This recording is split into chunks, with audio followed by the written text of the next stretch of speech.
Tip po, tip. Sa magpapagawa ng bahay, pagbilang ng tiles, kung bibilangin nyo yung tiles na magagamit nyo, kunin yung sukat, didivide nyo sa sukat ng tiles na gagamitin nyo. Katulad yan, 60 by 60 ginamit natin. Kung bibilangin siya, 1, 2, 3, 4, 5, sama po yung siroho. Dapat 6 na piraso. Ano po? Ngayon, yung siroho na yon, kung 6 na piraso magagamit, yung kanyang pahalang naman ay 1, 2, 3, 4, 5, 6, 7. Bali 7.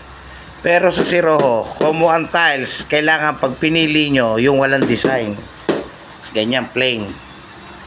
Kasi pagka plain, pwede nyo pag tinabas yan, pwedeng magamit yung ibang pinagtabasan sa ibang parte. Katulad no, yung siroho, nabilang siya na 1, tapos 7 piraso. Ang matitipid nyo ron, halos kung ano sukat nun,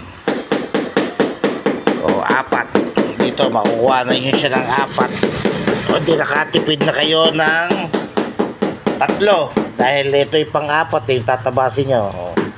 Makakatipid kayo, makakuha kasi 1 piraso, makakakuha kayo ng 4.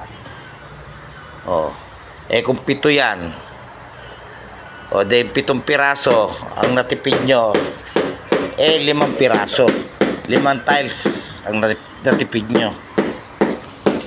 Kaya magpapagawa ganyan, pipili kayo ng tiles na walang design, plain lang, lalo sa flooring. Flooring, granite tiles ang ginamit, polish. Nakatipid siya dito. Ang matitipid namin dito 5 pirasong tiles, bali 1 kahon at 1 piraso yun. Dyan pa lang po yun. Pero pag in-order po yan, kasi kasama yung siroho sa bilang. Tanya nyo na, 5 tiles. Kung yan 150 isa, malaki rin pala, 750 ang matitipid nyo. Isa po yan.